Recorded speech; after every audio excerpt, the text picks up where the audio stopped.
Les pérégrinations d'Annabelle.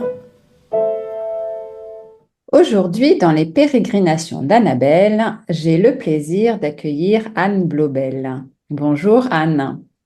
Bonjour Annabelle. Alors, vous êtes praticienne en naturopathie et en hypnose, mais aujourd'hui, vous allez plus nous parler de votre pratique justement en hypnose, hein, c'est ça? Alors, est-ce Oui. que vous pouvez nous dire un petit peu déjà en quoi ça consiste? Alors moi je suis praticienne en hypnose sagesse qui a on va dire sa source dans l'hypnose ericksonienne qui est beaucoup plus connue. Mhm. La méthode sagesse a été développée par Camille Griselin et c'est la technique d'hypnose qu'aujourd'hui je pratique. Pour expliquer un petit peu la méthode sagesse, on ne fait pas d'anamnèse en début de séance, c'est-à-dire qu'on n'a pas un échange très détaillé avec la personne. On lui demande uniquement quelle est la raison pour laquelle la personne a pris rendez-vous, donc quelle est la problématique qu'elle souhaite résoudre. Et c'est la seule question, on va dire, qu'on lui pose. On n'a pas besoin d'en savoir plus sur elle, quelle est sa situation actuelle ou son passé, ses problèmes ou ce qu'elle a en tête.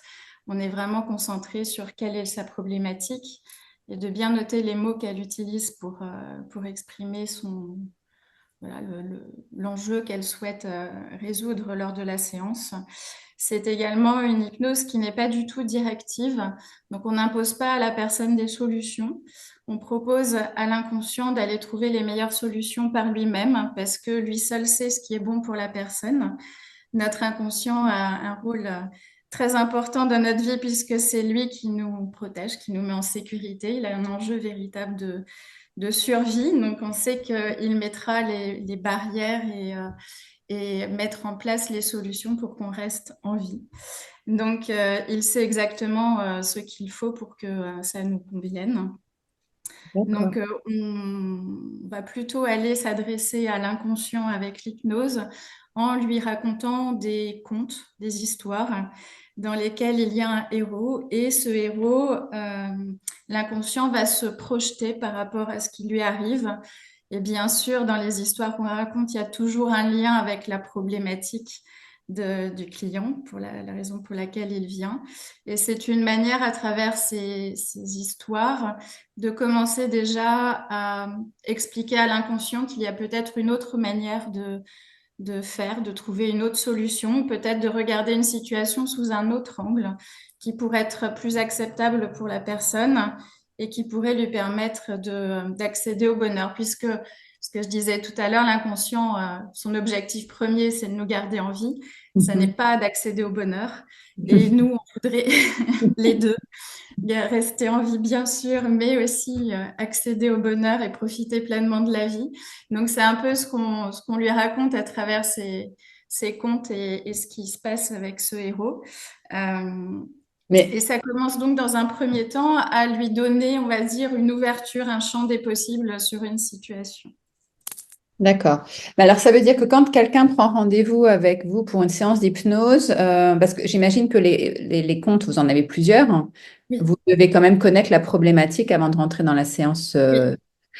Donc, il y a un délai entre le moment où la personne prend rendez-vous avec vous, vous explique, en tout cas, vous donne les raisons pour lesquelles elle souhaite avoir une séance d'hypnose, pour que vous ayez, vous, le temps, j'imagine, d'aller Oui, préparer alors la... je vais uniquement lui demander quel est le besoin, Hmm. qu'est-ce qu'elle souhaite aller travailler durant la séance d'hypnose. J'ai pas forcément besoin d'un délai très important, hein. Parfois, ça peut être dans la journée même, tant que j'ai la problématique. Après, moi, je vais aller piocher, on va dire, dans ma bibliothèque d'histoire et puis parfois dans mes histoires aussi et voir ce qui me semble le plus adapté à sa problématique et ce qui pourrait, on va dire, lui faire voir la situation différemment et commencer à amener l'inconscient à modifier certaines façons de faire, certains schémas, certains programmes, puisqu'en fait, notre inconscient, euh, de par l'expérience qu'on a vécue, il va mettre en place tout un tas de programmes qui seront basés à la fois, alors au tout début, quand on est enfant, basés sur l'éducation de nos parents, puis à l'école avec les professeurs. Donc, on a tout un tas de programmes, on va dire, qui se créent au fur et à mesure de la vie, puis après, dans le monde du travail et de la société. Donc, tous ces programmes et les expériences de vie qu'on en fait créent un certain nombre de croyances et de façons de faire qui sont assez au final répétitif, puisque une fois qu'on s'est rendu compte que ça fonctionnait comme ça, eh bien, on continue en mode pilotage automatique.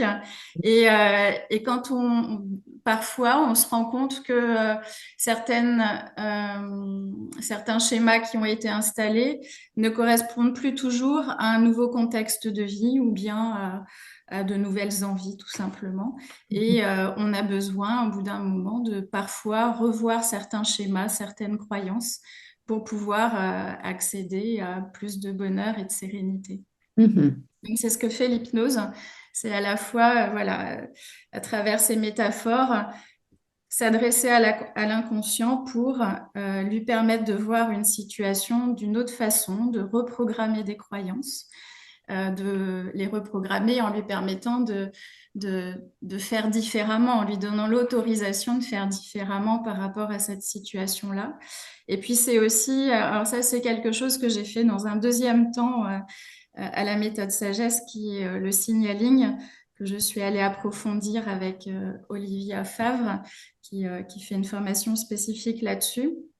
Le signaling, c'est un langage avec l'inconscient. Donc, je vais aller poser des questions à l'inconscient, comme on se parle, vous et moi, de manière consciente, mais là, cette fois-ci, à l'inconscient. Donc, une fois que vous êtes en transe avec les contes et les histoires racontées précédemment, je vais demander à votre inconscient pourquoi il a mis en place ce schéma ou pourquoi cette blessure existe. Et on va aller identifier, enfin, lui, il va me montrer quel est l'événement qui a déclenché tout ça et qui a mis en place une façon de faire. Mhm. Et une fois qu'on a été touché du doigt l'origine de la blessure ou l'origine du fonctionnement, on va aller venir le réparer.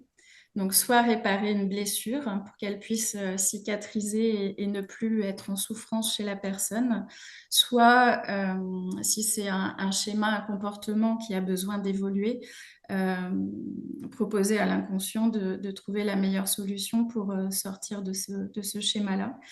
Euh, L'objectif de pourquoi aller à la racine, c'est que si par exemple on prend une addiction, quelqu'un qui fume, on va, plutôt que de dégoûter la personne du tabac et de lui dire le tabac, c'est dégoûtant, tu vas sentir que dans ta bouche, c'est comme du poivre, ça va t'irriter, donc tu ne pourras plus fumer, etc.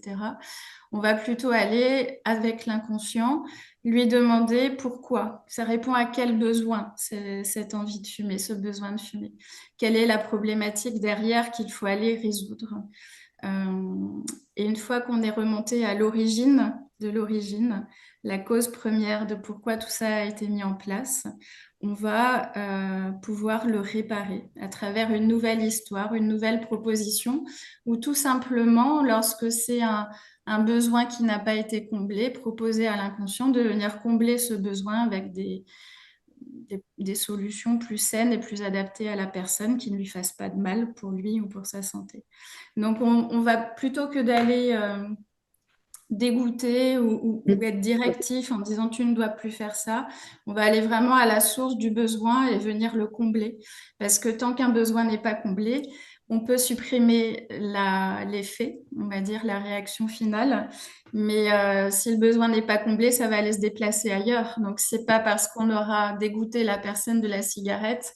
Peut-être que la personne, après, elle va se mettre à se jeter sur des sucreries ou sur de l'alcool, ce qui est pire.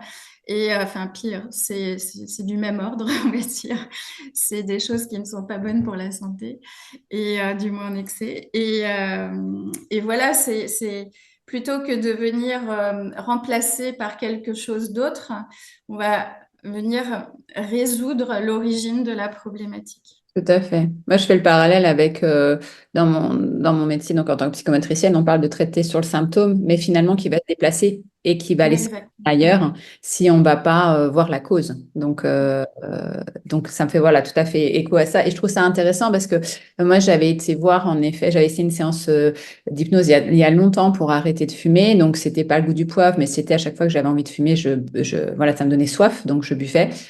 Mais bon, après, je me suis remise à fumer plus tard, quoi qu'il en soit. Mais alors, je dis pas forcément que c'est pas. Mais c'est vrai que c'est une approche qui est intéressante parce que là, en effet, moi, tout de suite, ce que j'avais perçu dans ce que vous expliquiez, c'est que bah, si on traite juste l'expression, on va pas à la racine, et ben, ok, je vais peut-être plus fumer, mais en effet, je vais peut-être manger plus de sucre. En fait, je vais le déporter, enfin, reporter ce besoin sur autre chose. Donc, je trouve que cette approche, elle est intéressante et ça me fait prendre conscience. Moi, je ne savais pas qu'il y avait forcément différentes formes d'hypnose. Et ben, je pense que c'est intéressant avant d'aller consulter justement un praticien en hypnose de se renseigner sur la manière dont il fonctionne parce que, bah oui, si on arrête de fumer, mais pour avoir une autre addiction, peut-être pas forcément la meilleure chose à faire. Parce que, en plus, c'est très, très utilisé, je trouve, l'hypnose pour, justement pour les addictions, notamment pour le tabac. Donc, Mm. c'est vraiment, on va aller consulter un praticien en hypnose, surtout, je trouve, hein, c'est pour arrêter de fumer. Et enfin, l'aspect sur lequel moi j'ai été assez sensible dans cette pratique-là, enfin, dans cette méthode d'hypnose, et c'est la raison pour laquelle j'ai eu un vrai coup de foudre pour cette approche, c'est qu'elle est l'origine, le besoin qui n'est pas comblé, qui se manifeste d'une certaine façon. C'est pas moi qui vais aller identifier. Enfin, moi, je ne suis qu'un intermédiaire et c'est en allant enquêter et en posant des questions, mais ce n'est pas moi qui apporte les réponses, hein. C'est la personne qui répond, c'est la personne elle-même qui sait où est le problème. Mm. Moi, je pourrais arriver avec tous mes filtres et toutes mes interprétations et mes propres croyances, et je pourrais l'emmener dans une direction qui n'est peut-être pas la plus juste pour elle. Et c'est pour ça que j'aime beaucoup cette approche-là, c'est que c'est la personne en fait qui va aller chercher à travers enfin, l'inconscient, qui va aller chercher la racine Mm. et, et c'est lui en fait qui sait ce qu'il y a de mieux pour la personne. Donc Mhm. je ne fais que l'amener à trouver cette problématique et c'est ça qui est assez bluffant dans les personnes qui viennent me voir. C'est en fait elles sont interloquées puisque c'est elles qui, de manière inconsciente, donnent la raison pour laquelle ça a été mis en place, alors qu'elles viennent me voir pour comprendre pourquoi ça a été mis en place, alors qu'elles ont déjà la réponse. Mm. Mais Oui, c'est, voilà, j'ai c'est compris. à travers l'hypnose, on peut rentrer en dialogue avec cet inconscient-là. Oui, oui, oui. Et alors, comment est-ce que vous en êtes arrivé là, en fait, à l'hypnose, enfin, en tout cas, à cette pratique de l'hypnose? Alors, j'avais déjà essayé un certain nombre de pratiques. Avant d'arriver à l'hypnose, j'étais donc praticienne en naturopathie. Mm. Et lorsque j'abordais avec mes clients des problématiques au niveau de l'hygiène de vie alimentaire, au niveau de l'activité physique, du sommeil, etc., il y avait tout derrière tout un tas de problématiques émotionnelles, de blessures et de souffrances émotionnelles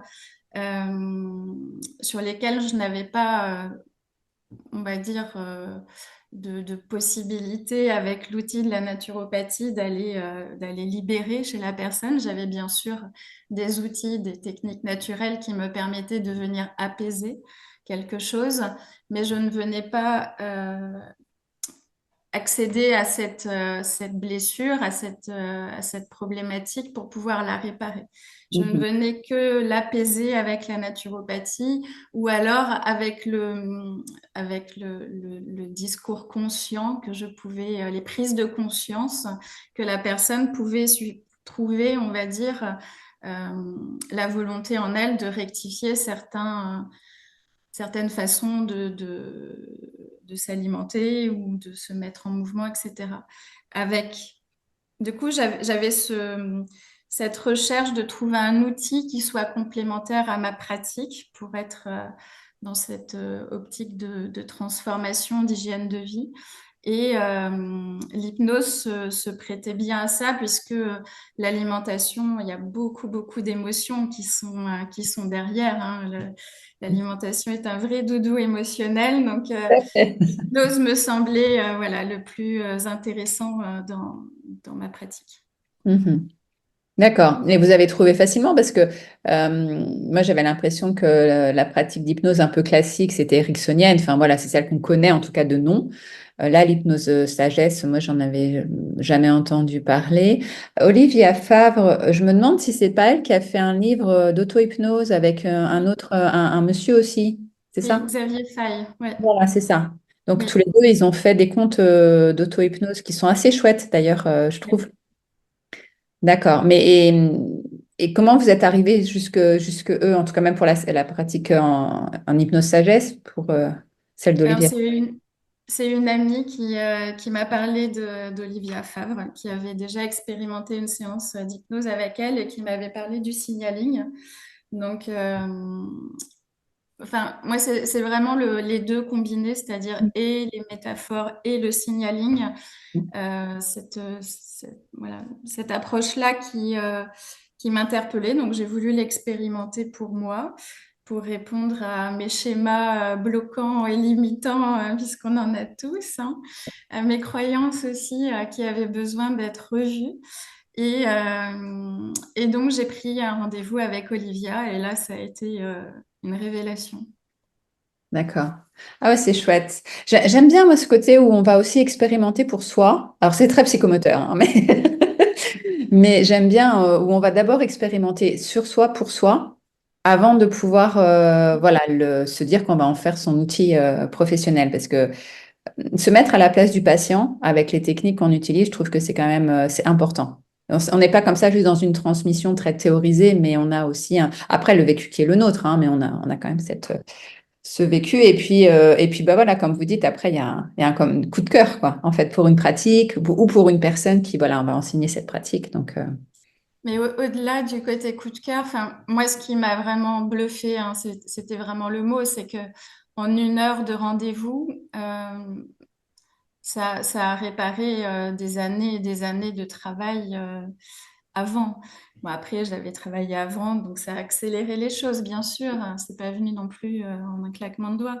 Mais c'est incroyable en une heure de séance de pouvoir faire bouger autant de lignes à l'intérieur de soi. C'est cette rapidité en fait sur laquelle j'ai été bluffée. Où je pensais pas que voilà, en une seule séance, on puisse déjà réparer un certain nombre de choses, enfin mm, réparer, libérer certaines émotions qui avaient besoin de l'être, etc. Je pensais vraiment que bah, c'était la première fois que j'accédais à une technique aussi rapide et bluffante par ce côté pas instantané, c'est pas jusque-là, parce que parfois sur certains sujets, ça a besoin de prendre un peu plus de temps, mais je trouve ça quand même très très rapide. ouais. Et alors, ça m'amène à me demander pour les clients que vous recevez, c'est pareil, ça se fait en une séance quand voilà, ils viennent avec une demande particulière. Est-ce qu'il faut, alors j'imagine que ça doit être aussi un peu du cas par cas, mais en moyenne générale, est-ce que c'est plutôt comme ça aussi assez rapide sur une ou deux séances ou est-ce qu'il y a un nombre de séances assez conséquent?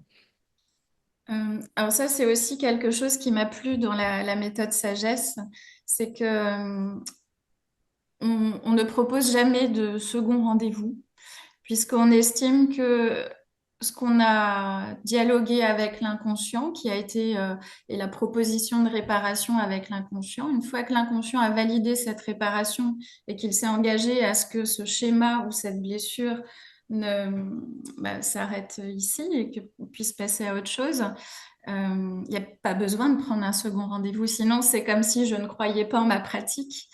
Et puis, c'est comme si j'allais instaurer un programme à la personne en disant, bon, ben, en fait, je suis pas très sûre de moi, donc on va peut-être prendre un autre rendez-vous. Et parce que peut-être qu'il y a des choses qui vont pas se passer. C'est comme si on commençait à induire déjà des effets qui, voilà. Donc, je trouve ça intéressant d'avoir cette approche où un seul rendez-vous suffit. Après, ça prend le temps qui est nécessaire à la personne de faire son bonhomme de chemin. Et par contre, tout dépend bien sûr de la problématique pour laquelle on vient. Il y a des problématiques qui sont, on va dire, plus dense en termes de besoins et de blessures, notamment le poids. Il peut y avoir c'est vraiment multifactoriel le poids, donc c'est quelque chose qui est un peu plus. Il faut enlever plusieurs couches d'oignons. Voilà, en une seule séance, c'est voilà, peut-être la seule problématique sur laquelle je trouve que c'est difficile de rester. Mais tous les autres sujets, je n'ai jamais fait de second rendez-vous jusqu'à maintenant. Euh, C'est voilà. génial ça, parce que c'est pas ce qu'on imagine. En tout cas, moi, c'est pas ce que j'ai forcément connu, même dans tant de travail sur moi. Ou voilà, on se dit que généralement, il y a quand même, voilà, il faut du temps, il faut plusieurs rendez-vous. Et là, de se dire que voilà, en un rendez-vous ou même en plusieurs, parce que je comprends bien que pour le poids, ça puisse être multifactoriel. Donc, il faut aller voir chaque problématique en fait à la racine. Mais n'empêche que c'est des suivis qui sont, enfin des suivis, oui, qui sont très très courts. Ce qui fait qu'on peut Ouais. changer comme ça quelque chose qui est ancré en nous. Alors je le comprends hein, dans le fonctionnement de justement de l'inconscient, parce qu'on change le schéma, mais c'est un côté magique. Et c'est vrai que pour les gens qui ont comme ça des difficultés dans leur vie, de leur offrir une solution qui se fasse voilà en une séance d'1 heure, hein, c'est fabuleux. Ouais. C'est fabuleux. Et par contre, on est d'accord que c'est vraiment, on vient vous voir uniquement quand il y a un souci. Ça sert à rien de venir vous voir en préventif. Il n'y a pas de prévention dans cette forme d'hypnose. Non, pas du tout, hein. C'est Non, quand... c'est qu'on a un problème à résoudre. Ouais, Ouais. c'est ça. Soit il y a des schémas répétitifs, on ne comprend pas pourquoi on revit tout le temps les mêmes choses, ou on ne comprend pas pourquoi on n'arrive pas à sortir d'une situation. Mhm. Ça va être vraiment intéressant parce que justement, avec le conscient, on n'arrive pas à comprendre. Donc, c'est intéressant d'aller dialoguer avec l'inconscient pour mettre de la lumière là-dessus. Et puis, parfois, on voit bien qu'on a des comportements ou des douleurs hein, qui sont toujours là, qu'on n'arrive toujours pas à résoudre. Si je prends l'exemple, moi, pour l'avoir vécu sur moi en naturopathie, j'ai eu beaucoup de problèmes digestifs. J'ai changé entièrement mon alimentation, je me suis remis à l'activité physique, j'ai travaillé mon sommeil. Enfin voilà, j'ai fait le parcours idéal en naturopathie. Et malgré ça, je n'arrivais toujours pas à sortir de ces problèmes digestifs, même s'ils étaient beaucoup plus apaisé, mais il y avait quand même quelque chose qui ne voulait pas partir, on va dire ça. Et, euh, et j'ai eu besoin de comprendre pourquoi, malgré tout ce que j'avais mis en place, il restait encore quelque chose qui ne voulait pas partir. Et donc, à travers l'hypnose, j'ai pu aller régler cette problématique-là. D'accord, super. Et donc là, dans ce que j'entends, il y a aussi des problèmes, on va dire, physiques, digestifs, corporels, de l'ordre des douleurs, mais on peut aussi venir pour des problèmes plus des schémas de comportement, Oui, Alors, on a parlé tout à l'heure, par exemple, le fait de fumer toutes les addictions, mais aussi, je ne sais pas, est-ce que je peux venir vous voir si je me rends compte que je n'arrive pas en tout cas dans mes schémas de relation, par exemple, avec un homme, ça marche jamais. Est-ce que c'est oui, une... D'accord, donc en effet, c'est très très large finalement comme... oui. Enfin, à partir du moment où on a quelque chose qui nous bloque dans, pour accéder au bonheur ou qui nous bloque sur notre chemin tout court, que ce soit professionnel, personnel, familial, euh, on peut aller venir questionner l'inconscient et lui demander pourquoi j'ai ce comportement-là avec les hommes, pourquoi j'ai ce comportement-là avec ma mère, mon père, mon enfant, pourquoi j'ai ce comportement-là avec la nourriture. Ça vient vraiment mettre une lumière sur quelque chose qu'on ne comprend pas parce qu'on n'arrive pas à le dépasser malgré des efforts, malgré des prises de conscience, malgré des tentatives de réparation avec le conscient. Voilà, c'est tous les efforts qu'on a fait avec le conscient. Parfois, bien, il y a un petit truc qui reste encore, qui empêche de libérer complètement ce qui a besoin de l'être. Et on travaille beaucoup sur. Alors moi, j'ai beaucoup accompagné autour de l'hygiène de vie, etc. Mais peu travaille sur l'hygiène émotionnelle, c'est-à-dire apprendre à libérer ses émotions ou tout simplement aller voir un hypnothérapeute pour dire je ne comprends pas, je suis en colère tout le temps, je n'arrête pas de me mettre en colère. Ça peut être aussi ça, avoir une émotion trop forte qui prend une place omniprésente dans sa vie et on a besoin de faire la paix et on n'en peut plus de cette colère. Donc ça peut être aussi ça. Ou bien des phobies. Oui, en fait, c'est comme vous dites, c'est tout ce qui nous empêche d'être heureux dans notre vie, tout ce qui fait un D'accéder. blocage, tout ce qui fait il y a quelque chose avec une répétition en fait, qui fait que voilà, c'est tout le temps présent et on comprend pas pourquoi. Mm. D'accord. Tu- Et alors pour les gens qui voudraient prendre contact avec vous, déjà, est-ce que ça se fait obligatoirement en présence physique? Est-ce que ça peut se faire à distance s'il y a des gens qui souhaitent vous contacter? Est-ce qu'ils sont déjà vous exercez dans quelle ville et quelle région? Alors moi, je travaille à Colombes, dans le Mhm. 92, et je pratique aussi bien en présentiel qu'à distance. On, on va dire que à partir du moment où la personne a un ordinateur avec une caméra, on peut faire à distance. Ce que je n'ai pas expliqué, c'est que le dialogue avec l'inconscient, moi je pose une question fermée, la personne doit répondre par oui ou par, enfin l'inconscient répond par oui ou par non. Pour me dire oui, elle doit par exemple déglutir, avaler sa salive ou bien cligner des yeux.